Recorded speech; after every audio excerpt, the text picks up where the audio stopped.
Hello friends, मैं आशीष शर्मा हमारे और आपके इस प्यारे से चैनल EMC IQ में आपका हार्दिक स्वागत करता हूं।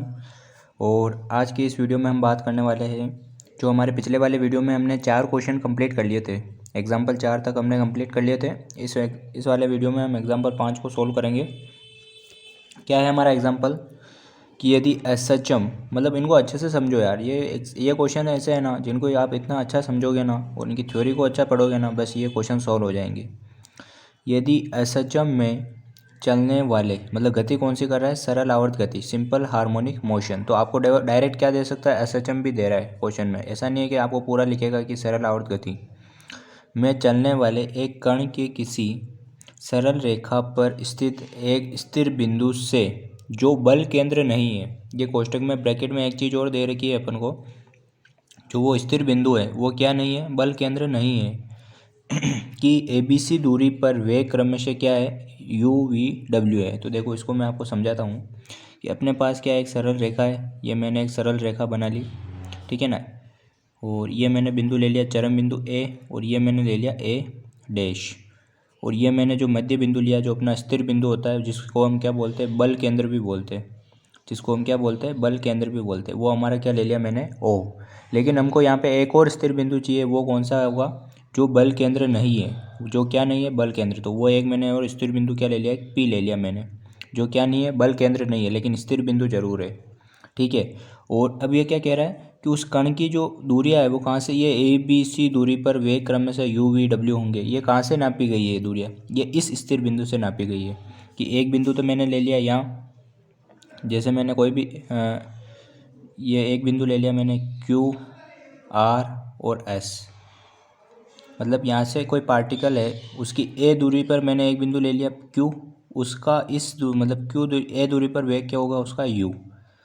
इस P बिंदु से उस पार्टिकल की B डिस्टेंस पर उसका जो वेग होगा वो क्या होगा, V। और इस P बिंदु से उसकी C दूरी पर, यानी जो S बिंदु है, उस पर जो उसका वेग होगा वो क्या होगा, UVW। ये चीज़ें हमको दे रखी है। एक बार क्वेश्चन वापस पढ़ देता हूँ मैं, कि SHM में चलने वाले एक कण के किसी सरल रेखा पर स्थित एक स्थिर बिंदु से, ये स्थिर बिंदु कौन सा हुआ, P, स्थिर बिंदु से जो बल केंद्र नहीं है, मतलब बल केंद्र अपना अलग होना चाहिए, ABC दूरी पर, ये A दूरी पर वेग क्रम से U, B दूरी पर वेग कितना है V, और C दूरी पर वेग कितना हो गया W। वेग क्रम से UVW हो तो सिद्ध कीजिए कि आवर्तकाल निम्न समीकरण द्वारा प्रदर्शित किया जा सकता है। तो आवर्तकाल निकालना है हमको। तो सबसे पहले तो ये चीज़ हमको समझ में आई। अब देखो यहाँ पे हम क्या करेंगे, मैंने आयाम मान लिया। देखो आयाम यहाँ पे A पहले ये डिस्टेंस दे रखी है, और आयाम को भी हम यही मानते हैं, तो इस बार आयाम थोड़ा अलग मान लेंगे। आयाम क्या होता है अपना, बल केंद्र से चरम बिंदु तक की दूरी को हम क्या कहते हैं, आयाम। उसको मैंने क्या मान लिया, K, ठीक है ना। तो अब देखो यहाँ पे कुछ लिखेंगे अपन कि माना SHM का आयाम K है। K मान लिया, क्यों माना, क्योंकि A डिस्टेंस पहले से गिवन थी, तो फिर हम कंफ्यूज होते। और तीव्रता म्यू है। तो हम समीकरण क्या जानते हैं, V² बराबर म्यू A² माइनस x²। ये फॉर्मूला जानते हैं हम, क्या होता है, V² बराबर म्यू A² माइनस x²। लेकिन हमने क्या माना, इस A की जगह हमने क्या माना, A क्या है यहाँ पे, आयाम है, उसको हमने क्या माना है, K। तो समीकरण क्या बन जाएगी, V² बराबर म्यू K² माइनस x², ठीक है। इसको हमने क्या दे दिया, इक्वेशन नंबर फर्स्ट। यहाँ तक कोई दिक्कत नहीं है, ठीक है। अब देखो आगे क्या करना है, इसमें हमने जो बल केंद्र माना है, मतलब जो ये बल केंद्र कौन सा है हमारा, ये वाला, और स्थिर बिंदु कौन सा है, ये वाला। तो बल केंद्र से स्थिर बिंदु की दूरी हमने क्या मान ली, D मान ली। क्या मान ली मैंने, D। ये भी अपन को यहाँ पे लिखना है कि माना बल केंद्र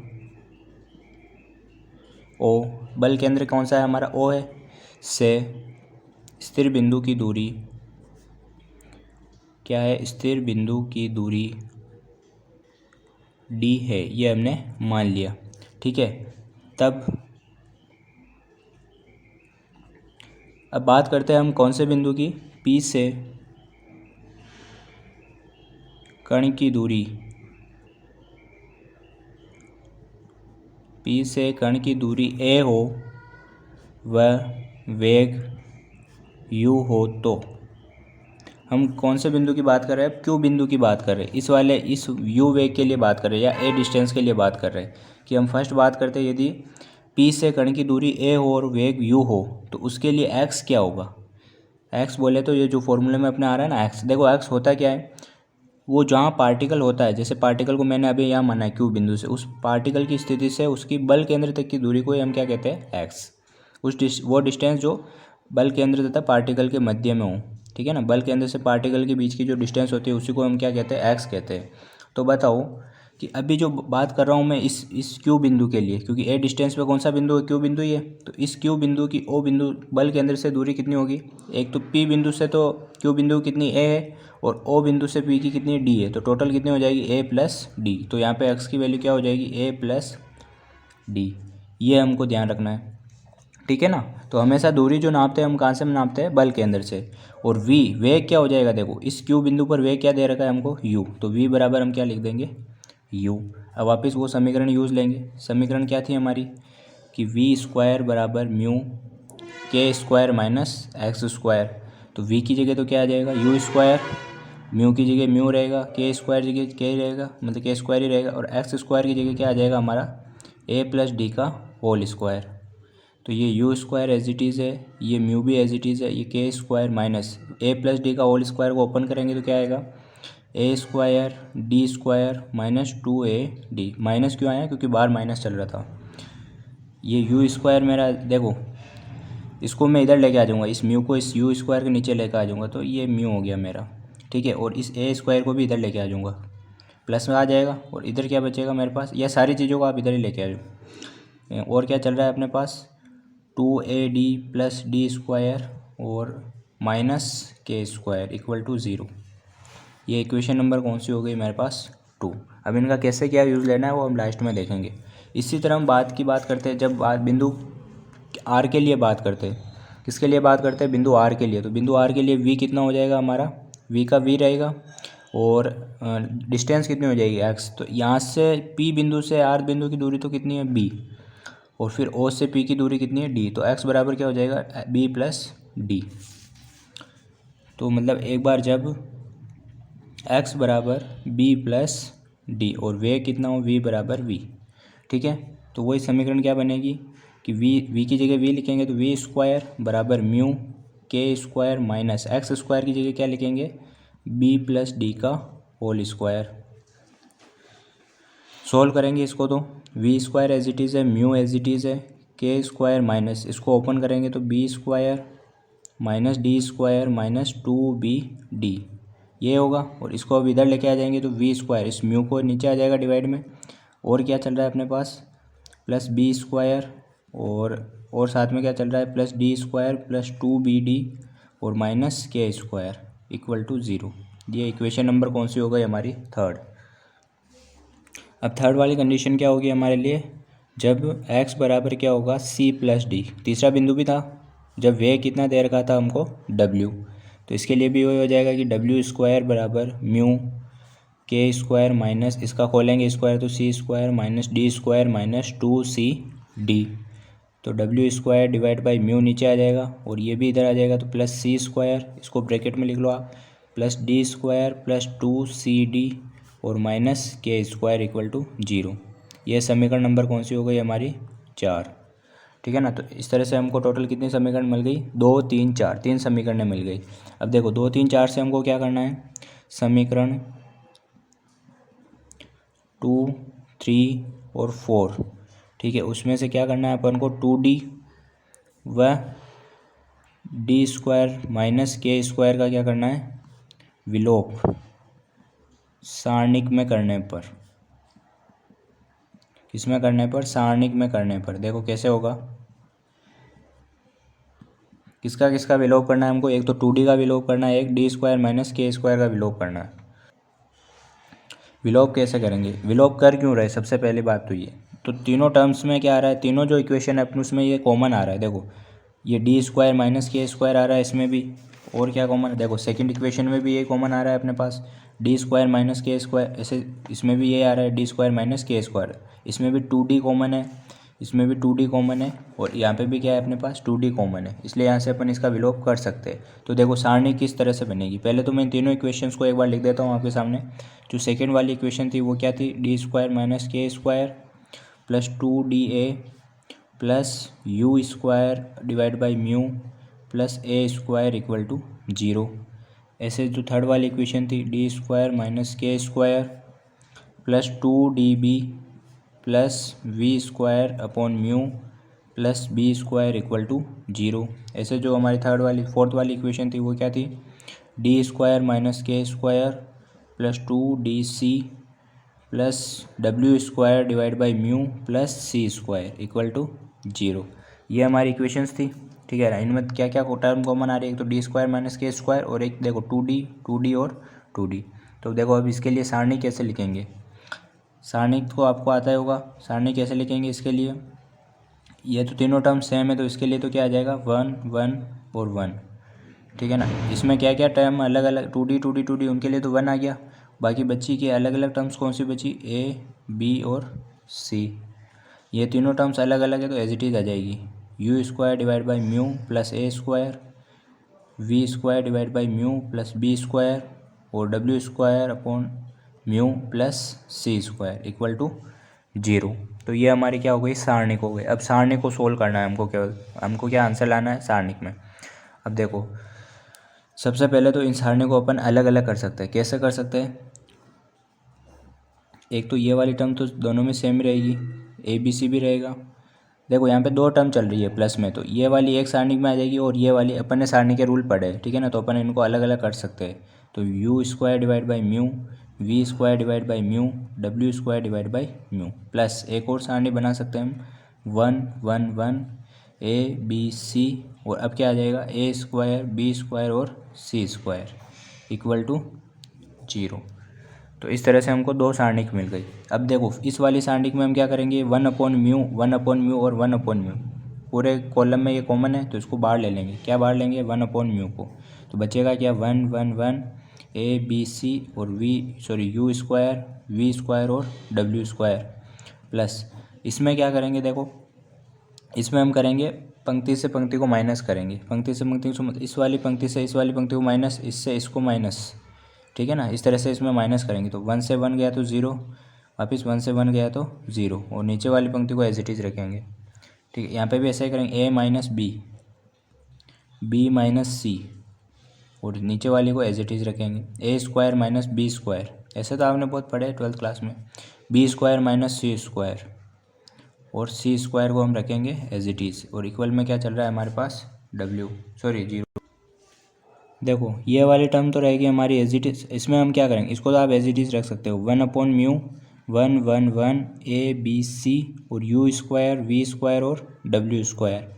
अब बात करें इस वाले सारणी की, तो इसमें देखो क्या होगा, इसमें ए कॉमन क्या आ रहा है, देखो इस वाली पंक्ति में कॉमन क्या आ रहा है A माइनस बी और इसमें भी A माइनस बी है और इसमें से भी ले सकते हैं, तो कॉमन क्या आ गया A माइनस बी।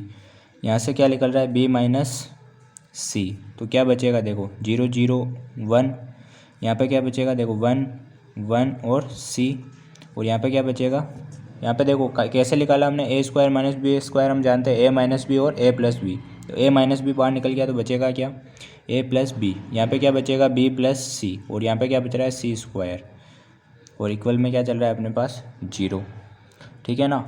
तो एक चीज़ देखना अब यहाँ से आप कि ये वाली सारणिक तो मेरी एज इट इज़ चल रही है 1 upon mu 1 1 1 ABC U square V square और डब्ल्यू स्क्वायर, इसमें तो कोई दिक्कत है ही नहीं। इसमें देखो A माइनस बी तो एज इट इज़ है, B माइनस सी भी एज इट इज़ है। अब इसको ओपन कर सकते हैं, यहाँ से ओपन करेंगे तो 0 आ रहा है, पूरा 0 हो जाएगा, यहाँ से भी 0 हो जाएगी, बची कौन सी ये वाली टर्म। कैसे ओपन करते हैं, इस वाली पंक्ति को छोड़ दो और इस वाले स्तंभ को छोड़ दो, ठीक है। बचा क्या अपने पास, इन दोनों का आपस में मल्टीप्लाई करा लो तो क्या आएगा B प्लस सी। देखो मैं आपको करके बताता हूँ, पहले तो 1 का B प्लस सी से मल्टीप्लाई कराएंगे तो B प्लस सी, फिर माइनस 1 का A प्लस बी से कराएंगे तो माइनस A माइनस बी, तो यहाँ से B से B तो कैंसिल हो रहा है, बचा क्या C माइनस A, तो यहाँ से क्या आ जाएगा अपने पास C माइनस A बराबर में क्या चल रहा है 0। तो इस तरह से हमको इसको सोल्व कर लेना है। फिर अगली स्टेप क्या होगी हमारे पास, ये 1 upon mu 1 A B C और यू स्क्वायर वी स्क्वायर और डब्ल्यू स्क्वायर, ये तो हमारा रहेगा एज इट इज़। अब यहाँ पे हमारे पास क्या आएगा, देखो यहाँ पे हम क्या लिख सकते हैं, ये हमारी टर्म कौन सी चल रही है, इसको इस वाली टर्म को मैं उधर भेज दूँगा, देखो माइनस आएगा तो a minus B minus C, और इसको मैं क्या लिख लूँगा, इसको आप ऐसा लिख सकते हो या तो c माइनस ए, इसको हाँ ये तो c माइनस ए ही चल रहा है ना अपना, तो ये क्या हो गया मेरे पास c माइनस ए। तो देखो क्या हो गया, a minus B minus C और c माइनस ए को मैंने क्या कर दिया, उधर भेज दिया, ठीक है। और साथ में उधर गया तो क्या आएगा अपने पास, माइनस भी चलेगा इसके साथ, ये माइनस चल रहा है, ठीक है। और अब देखो मैंने क्या किया, 1 ए बी सी और यू स्क्वायर वी स्क्वायर और डब्ल्यू स्क्वायर, ठीक है। इसको 1/म्यू को भी किधर भेज दिया, इधर भेज दिया, तो मेरे पास क्या बचेगा कि minus mu A minus B minus C और सी माइनस ए, ठीक है। अब देखो इस म्यू की वैल्यू निकालते हैं, हम क्या जानते हैं आवर्तकाल बराबर क्या होता है, टी बराबर 2 pi divide by mu root mu. तो यहाँ से म्यू की वैल्यू निकालनी है तो मैं रूट म्यू को इधर लेके आ जाऊँगा और नीचे क्या आ जाएगा 2 पाई डिवाइड बाई टी। मुझे रूट म्यू की वैल्यू नहीं चाहिए, मुझे किसकी चाहिए, म्यू की, तो मैं क्या कर दूंगा, दोनों तरफ स्क्वायर कर दूंगा। तो इस तरफ स्क्वायर करूँगा तो म्यू, इस तरफ स्क्वायर करूँगा तो 4 pi square divide by T square. तो ये किसकी वैल्यू आ जाएगी मेरे लिए, म्यू की वैल्यू आ जाएगी, ठीक है ना। तो इस म्यू की वैल्यू को यहाँ पुट कर दूंगा मैं, तो क्या आएगी मेरे पास 1 ए बी सी और यू स्क्वायर वी स्क्वायर और डब्ल्यू स्क्वायर, और यहाँ पे क्या चल रहा है -4 pi square divide by T square, A minus B minus C और सी माइनस ए, ठीक है। ये तो हमारा आ गया, लेकिन अभी पूरा प्रूफ नहीं हुआ क्योंकि अपन ने माइनस भी चल रहा है। इस माइनस को देखो कैसे हटाएंगे, देखो हमको ये प्रूफ करना है, हमको यू वी स्क्वायर पंक्ति में चाहिए, ये अभी कहाँ पे है, स्तंभ में। तो अपन क्या करेंगे, इन सारी पंक्तियों को कहाँ पे सेटअप कर देंगे, स्तंभ में। मतलब हम इनको कैसे एक्सचेंज कर देंगे, यू वी इसको W square A B C और 1 इनको यदि हम इस तरह से चेंज करेंगे, इंटरचेंज करेंगे, तो ये क्या हो जाएगा, माइनस क्या हो जाएगा, प्लस हो जाता है, ठीक है ना। तो यहाँ पे क्या आ जाएगा, केवल 4 pi square divide by T square, A minus B minus C और सी माइनस ए। मतलब ऐसे अपन इंटरचेंज करते हैं पंक्तियों का स्तंभ में या स्तंभ को पंक्तियों में, तो माइनस क्या हो जाता है, प्लस प्लस क्या हो जाता है, माइनस, इस तरह से, ठीक है। तो ये हमको क्या करना था, प्रूव करना था। तो बहुत अच्छा क्वेश्चन है, मैंने बहुत आराम से समझाया आपको, तो आप इसको थोड़ा स्पीड से भी देख सकते हैं, वो आपके ऊपर डिपेंड करता है, लेकिन बहुत अच्छा क्वेश्चन है और इम्पोर्टेंट है। एग्जाम्पल नंबर 6 हमारा इतना इंपॉर्टेंट नहीं है, ठीक है ना। तो हम डायरेक्ट एग्जाम्पल नंबर 7 कर रहे हैं, और एग्जाम्पल नंबर 6 आपको PDF में मिल जाएगा, तो आप वहाँ से देख सकते हो, आपको समझ में आ जाएगा आराम से, ठीक है ना। तो आपको इसलिए मैं डायरेक्ट एग्जाम्पल नंबर 7 करा रहा हूँ। क्या है क्वेश्चन कि एक कण असचम के अंतर्गत एक सरल रेखा में गमन करता है, ठीक है। यहाँ तक तो कोई दिक्कत नहीं है कि गति कौन सी हो रही है, सरल आवर्त गति हो रही है। मतलब हम जो सरल आवर्त गति में जो फॉर्मूला है वो यहाँ पे अप्लाई कर सकते हैं। विरामावस्था से चलने के पश्चात, अब देखो ये वर्ड आया है विरामावस्था। विरामावस्था का मतलब कहाँ से, मतलब कहाँ से चल रहा है, हमको ऐसा नहीं दिया कि बल केंद्र से चल रहा है या चरम बिंदु से चल रहा है, कहाँ से चल रहा है, विरामावस्था से। तो देखो मैंने एक सरल रेखा बना ली, ये इसका बल केंद्र हो गया, ये एक चरम बिंदु ए हो गया और एक चरम बिंदु क्या हो गया, ए डैश। अब ये बोल रहा है विरामावस्था, तो विरामावस्था कहाँ आती है किसी भी कण की, यदि वो गति करता है तो विरामावस्था कहाँ आती है, उसके चरम बिंदु पर। कहाँ पे आती है, हमेशा उसके चरम बिंदु पर उसकी विरामावस्था आती है। तो ये हमारा कौन सा बिंदु हो गया, विरामावस्था वाला बिंदु, ठीक है ना। तो मतलब गति कहाँ से स्टार्ट कर रहा है, वो चरम बिंदु से गति स्टार्ट कर रहा है, किधर की ओर, बल केंद्र की ओर। तो विरामावस्था से चलने के पश्चात 1 सेकंड में यह कण ए दूरी चलता है। मतलब 1 सेकंड में वो कितनी डिस्टेंस तय करता है, ए दूरी। तो देखो यहाँ से मैं ये पार्टिकल पहले यहाँ था, यहाँ से यहाँ आ गया पार्टिकल, टी कितना लगा, टाइम कितना लगा, टी बराबर 1 सेकेंड, ठीक है ना। और डिस्टेंस कितनी ट्रेवल की इसने, ए डिस्टेंस। तो ये दूरी कितनी मान ली मैंने, ए। और अगले सेकंड में उसी दिशा में, मतलब इसी दिशा में, बल केंद्र की दिशा में ही, उसी दिशा में बी दूरी चलता है अगले सेकंड मतलब टी बराबर, ये केवल टाइम इसका इन दोनों के बीच का मैंने बता रखा है ना, कि टी अगले 1 सेकंड में वो कितनी दूरी चल जाता है, वापस बी डिस्टेंस चल जाता है। ये दूरी कहाँ से कहाँ तक की है, यहाँ से यहाँ तक की, क्योंकि यहाँ तक तो पहले पहुँच चुका था, फिर यहाँ से वो यहाँ तक पहुँचता है, कितने डिस्टेंस चलता है, बी डिस्टेंस चलता है। सिद्ध कीजिए कि गति का आयाम ये है और आवर्तकाल ये है, ठीक है ना। हमको आयाम और आवर्तकाल हमको प्रूव करना है। बहुत अच्छा क्वेश्चन है। सबसे पहले तो देखो गति कहाँ से स्टार्ट कर रहे हैं हम, चरम बिंदु से स्टार्ट करें। जब चरम बिंदु से हम बल केंद्र की ओर आते हैं तो इस केस के लिए हमने फॉर्मूला क्या पढ़ा था, एक x बराबर a cos root mu T. ये हमने फॉर्मूला पढ़ा था कि x बराबर a क्या है, यहाँ पे आयाम है, ठीक है ना, कोस रूट म्यू टी। लेकिन आयाम यहाँ पे देखो, ये डिस्टेंस भी a दे रखी है और यहाँ पे आयाम भी a हो गया। तो हमने मान लिया कि माना आयाम कितना मान लिया हमने, कुछ और मान लो कि माना आयाम बराबर d मतलब आयाम मतलब इस बल केंद्र की चरम बिंदु तक की दूरी को हम क्या कहते हैं, आयाम। ये हमने क्या मान लिया, d। तो ये आयाम d हो जाएगा। तो ये मतलब फॉर्मूला क्या बन जाएगा, x equal to d cos root mu T. ठीक है ना, यहाँ तक कोई दिक्कत है? इसको मैंने इक्वेशन नंबर क्या दे दिया, फर्स्ट। अब हमारे पास दो कंडीशन है, एक तो पहले 1 सेकंड चला ए डिस्टेंस तय की, फिर अगले सेकंड चला उसने कितनी दूरी तय की, b। तो देखो जब फर्स्ट वाली कंडीशन लगाएंगे जब t बराबर 1 सेकेंड, ठीक है, तो तब x बराबर क्या होगा। देखो x क्या होता है, सबसे पहले तो यह समझना जरूरी कि x होता क्या है, कौन सी दूरी को हम x बोलते हैं। उस जो पार्टिकल अभी जहाँ आए वहाँ से उस बल केंद्र तक की दूरी को हम क्या कहते हैं, x कहते हैं। बल केंद्र से उस पार्टिकल की अभी जो स्थिति है वहाँ तक की दूरी को हम क्या कहते हैं, क्या बोलते हैं इसको, x। तो देखो यहाँ तक की, यहाँ इस बल केंद्र से यहाँ तक की दूरी कितनी होगी, टोटल दूरी कितनी है d, उसमें से अपन कौन से माइनस कर देंगे, a डिस्टेंस, मतलब क्या हो जाएगा d माइनस a। आई चीज़ समझ में। तो अब देखो इस x को यहाँ पे पुट कर देंगे इस फॉर्मूले में, तो क्या आ जाएगा d माइनस a, ठीक है, d माइनस a चल रहा है और बराबर में क्या चल रहा है, d cos root mu T. इस d को नीचे लेके आ जाऊंगा तो d minus a divide by d equal to cos root mu T. ये समीकरण नंबर क्या हो गई मेरी। अब देखो यहाँ पे t भी लिखना पड़ेगा, सॉरी इसको लिखना भूल गए हम। t बराबर कितना लेना है, 1 सेकेंड, ठीक है ना, तो t की जगह क्या लिख देंगे, 1। ये इक्वेशन नंबर क्या हो गई मेरी, 2। सेकंड कंडीशन क्या लगाएंगे, जब t बराबर, अब देखो यहाँ पे क्या लेंगे, जब t बराबर 1 सेकेंड लेंगे या 2 सेकेंड, ये समझने वाली बात है। यहाँ पे दो चीज़ें लिखनी है, एक तो x लिखना है हमको और एक t लिखना है। देखो 1 सेकेंड में वो कितने डिस्टेंस चला, a डिस्टेंस, फिर अगले सेकेंड में कितने चला, b, लेकिन टोटल 2 सेकेंड में वो कितनी डिस्टेंस चल गया, a प्लस b, ठीक है ना। तो अपन को यहाँ से लगाकर टोटल कितनी चला वो उसको लेना है, ऐसा नहीं कि यहाँ से यहाँ तक को चला उसको अपन को नहीं लेना है, ठीक है ना। तो टोटल कितनी चल गया वो 2 सेकंड में, 1 सेकंड यहाँ, 1 सेकंड में यहाँ तक पहुँचा और अगले 1 सेकंड में यहाँ तक पहुँच गया, मतलब टोटल वो विरामावस्था से बी यहाँ तक पहुँच गया इस बिंदु तक। तो कितना टाइम लगा उसको, 1 सेकंड प्लस 1 सेकंड 2 सेकंड, और डिस्टेंस कितनी ट्रेवल की उसने, a प्लस बी। तो टाइम तो हम क्या लिख देंगे, 2 सेकंड। और x की वैल्यू क्या होगी, देखो x वापस समझना जरूरी है कि इस बल केंद्र से अब जो वहाँ कण की जो स्थिति है ना उस तक की दूरी, मतलब ये वाली डिस्टेंस हमको मेज़र करनी है। ये कितनी होगी, पूरा टोटल डिस्टेंस कितनी है, d, उसमें से क्या माइनस कर देंगे, इस यहाँ से लगाकर इस चरम बिंदु तक की दूरी कितनी है, ये a प्लस बी, यानी x की वैल्यू क्या हो जाएगी, d minus a plus B. आई चीज़ समझ में। इसको भी पुट कर देंगे फॉर्मूले में, इसमें इस फॉर्मूले में पुट कर देंगे ना, क्या आएगा, d minus a plus B, और इस d को मैं नीचे लेके आ जाऊँगा तो डिवाइड में d, और इक्वल में क्या चल रहा है, कोस रूट म्यू, t की वैल्यू क्या रखेंगे, 2, तो ये क्या आ जाएगा, कोस 2 रूट म्यू। ये इक्वेशन नंबर क्या हो गई मेरे पास, 3rd। अब एक फॉर्मूला हम जानते हैं, क्या जानते हैं हम, कि कोस 2 थीटा इक्वल टू क्या होता है, 2 कोस स्क्वायर थीटा माइनस 1। यहाँ पे अपने पास क्या है, कोस 2 रूट म्यू, तो इसकी जगह क्या आ जाएगा, 2 कोस स्क्वायर कितना आएगा, रूट म्यू माइनस 1।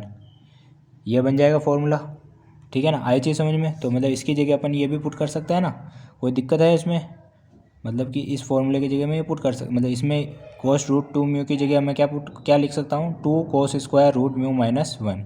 तो देखो d minus a plus B divide by 2, sorry d equal to, इसकी जगह ये लिख रहा हूँ मैं, 2 cos square root mu minus 1, ठीक है ना। ये तो मेरा एज इट इज़ है। अब देखो इधर ये एज इट इज़ चल रहा है, d minus a minus B, bracket खोलेंगे तो दोनों तरफ माइनस, और नीचे डिवाइड में क्या चल रहा है, d इक्वल में 2 मेरा एज इट इज़ है। अब देखो कोस स्क्वायर रूट म्यू, कोस रूट म्यू की वैल्यू हम जानते हैं, देखो कहाँ से जानते हैं, इक्वेशन नंबर 2 में आ जाओ। कोस रूट म्यू देखो 1 से मल्टीप्लाई करेंगे तो वही आ जाएगा कोस रूट म्यू, मतलब कोस रूट म्यू की वैल्यू हम जानते हैं कितनी होती है, d minus a divide by D, यानी d minus a divide by D. लेकिन यहाँ पे क्या चल रहा है, स्क्वायर, तो यहाँ पे भी क्या हो जाएगा, स्क्वायर, और माइनस में क्या चल रहा है अपने पास, 1।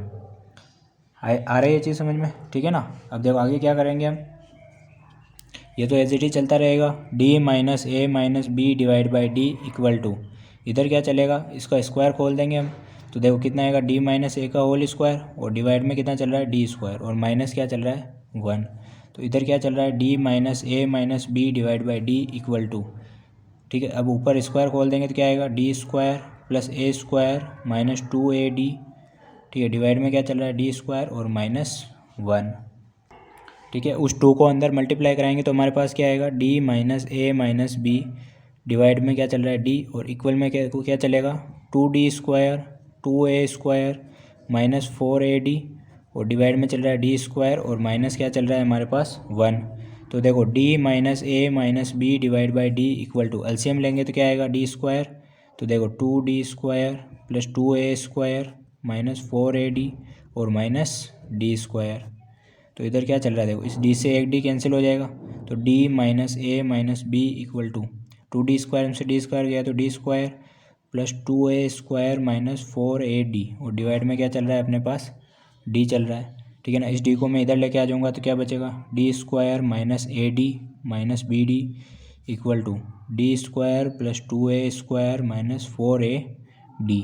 यहाँ से डी स्क्वायर कैंसिल हो गया मेरा, तो क्या बचेगा अपने पास, देखो इस AD को मैं भी इधर ला सकता हूँ, माइनस 4AD को मैं इधर लेके आ जाऊँ तो प्लस का 4AD हो जाएगा, जिसमें से AD माइनस होगा तो क्या बचेगा, 3AD, ठीक है। और क्या चल रहा है मेरे पास, BD, और इधर क्या चल रहा है, 2A स्क्वायर। तो यहाँ पे कॉमन क्या आ रहा है, देखो डी कॉमन आ रहा है, तो 3A माइनस बी इक्वल में क्या चल रहा है, 2A स्क्वायर। तो यहाँ से डी क्या निकल जाएगा मेरे पास, 2A square divide by 3A minus B, और डी को ही हमने क्या माना था, आयाम। आपको याद होगा स्टार्टिंग में हमने डी को क्या माना था, आयाम। तो आयाम हमने प्रूव कर दिया, क्या होता है, 2A square divide by 3A minus B.